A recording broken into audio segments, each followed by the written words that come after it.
In the previous lecture, we discussed the human communication process, and we alluded to the notion of communication models. In this lecture, we'll be looking at some specific models and contrasting those. What is communication? We said it can be defined as simply as information transportation or as the exchange of messages between senders and receivers in a given context using one or more channels, and may be affected by noise which disrupts the process. But what is a model?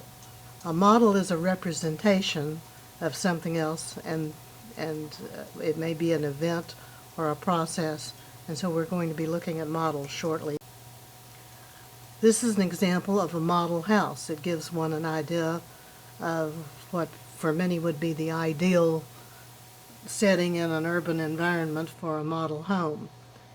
But if you were creating a model of communication, what elements would you put in that model in order to make it clear to the observer what the essential parts actually are?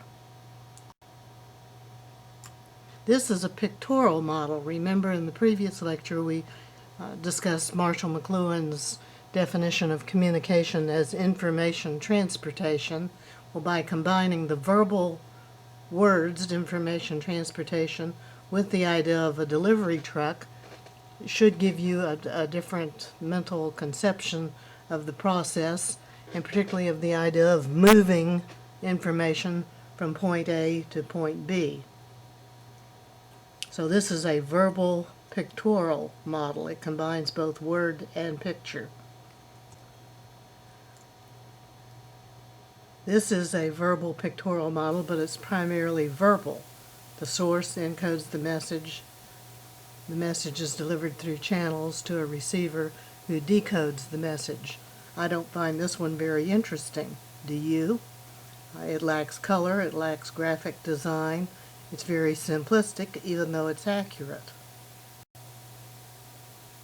Is this model any better?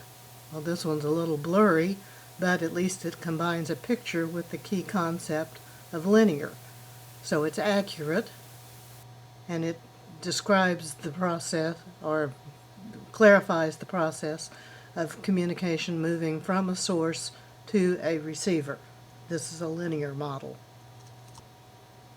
This is another verbal pictorial model, perhaps more interesting than the previous one because it has color and it has a moving graphic associated with it, even though the computer is outdated. But this one is a verbal pictorial model reflecting or suggesting, demonstrating the interactive process. As we said, email often works like a ping pong ball with discrete encoding, decoding, rather than a totally transactive situation. And then we also discussed how communication is transactional as suggested by this model, pictorial and verbal again, but suggesting the interaction between two people who are openly engaged in an ongoing dialogue. Again, verbal, pictorial. Verbal, pictorial, very simple. The emphasis here, though, is on the message, which may be verbal or nonverbal, and how that message moves from source to receiver. You recall what's missing from this model? Things like noise, feedback, the specific channels, the context, the overall environment. So this is not a very good model. It's incomplete and it's not very interesting.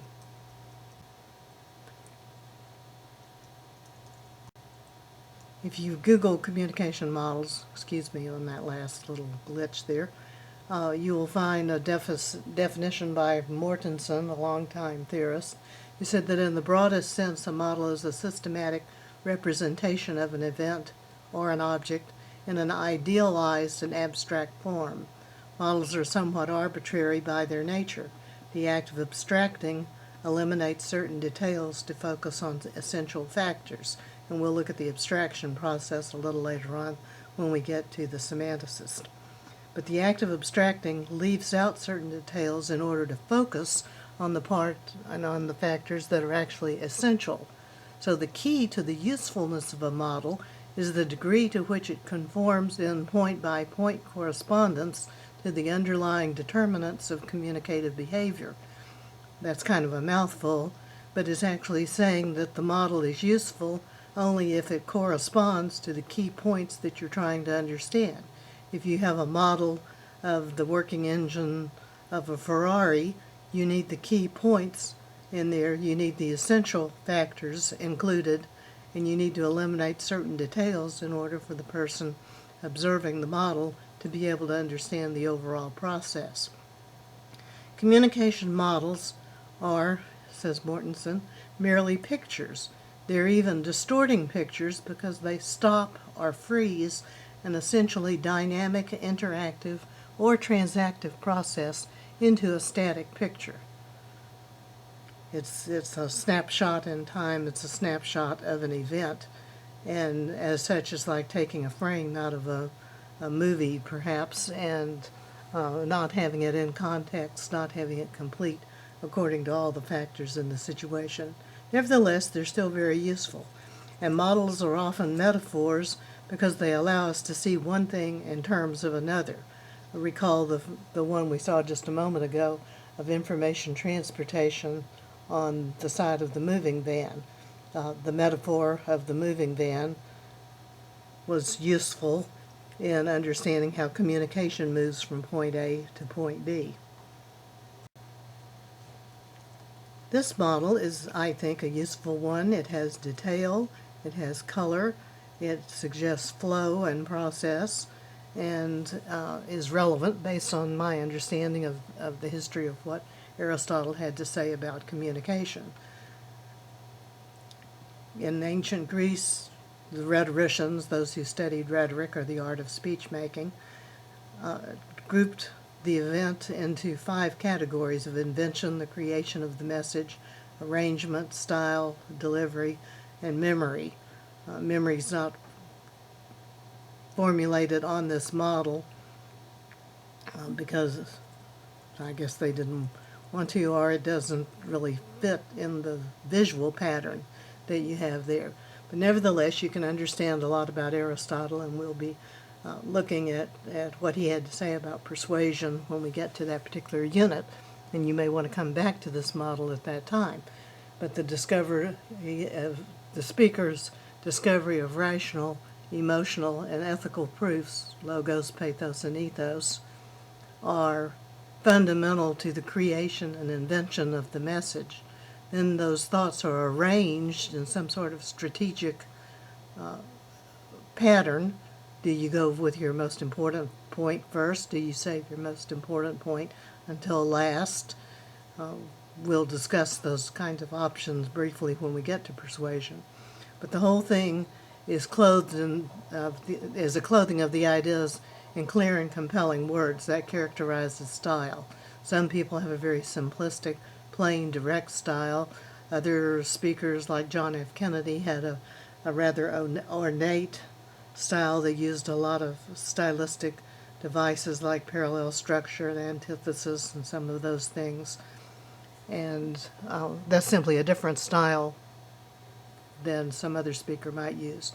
And then finally on this model, the notion of delivery. How is the product delivered appropriately? And Aristotle had all sorts of advice and wisdom for the speaker for the appropriate delivery of the product. But he certainly never envisioned anything like PowerPoint over computers. Okay, this model is the Shannon and Weaver mathematical model.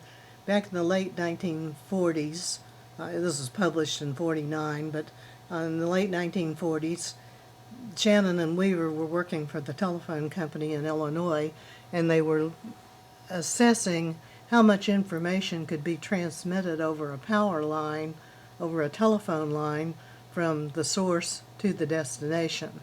And in the process of working all of that out mathematically, which fortunately we don't have to do, they did come up with this model, which is very useful and which has applicability to our understanding of how the process works.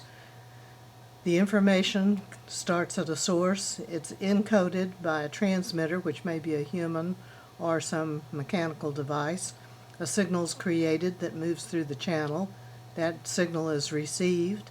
It's received by a receiver, which again may be human or mechanical, but the receiver decodes, breaks down the message, and therefore some variation of the message arrives at the destination. Again, as we said earlier in the previous lecture, there may be a noise source that's internal noise or external noise that is disrupting the movement of the message through the channel. Some important concepts come out of this: the notion of entropy, redundancy, noise, channel capacity, and when we look more specifically at information theory, we'll look more carefully at those concepts. But entropy is the amount of randomness in a situation, how much chaos is there, because the entropy or randomness or chaos reduces the understandability and accurate reception of the signal or the message. However, redundancy is just the opposite of entropy. The repeated notion of the information makes it easier to understand it, which is why you can have spelling errors in your text messages.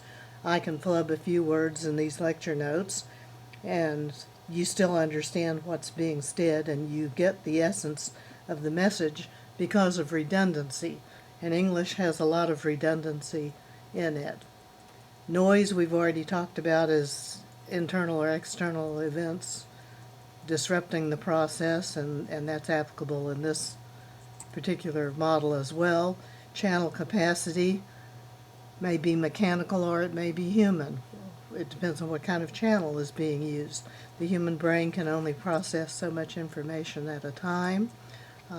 The computer can process a lot more at a time than the brain, than most of our brains at least. But even the computer has a channel capacity as well, and perhaps you've overloaded your mailbox sometimes, and you can't receive a message or send a message because that message is too big. I've attempted to send copies of edited student theses to individuals and had them rejected because the message was just too big to be processed by my email system. This is Berlow's model of communication, and it has a number of the things that we've already talked about, so we won't spend much time on it. You may find it useful, though, because it has more detail than some of the others. The color is more appealing than simply black on white, and it has relevancy in terms of topics that we've been talking about. The source we've discussed, but we haven't said before that source has communication skills, attitudes, knowledge, comes out of some kind of social system, and that social system is part of a greater culture. The message has content, elements, treatment, structure, some kind of code. What kind of language is being used? What is the code? The channel, our sensory systems, we've talked about that, and the receiver, like the sender, has those same set of attributes, not identical, but the same categories. And this is often called the SMCR model, just for short.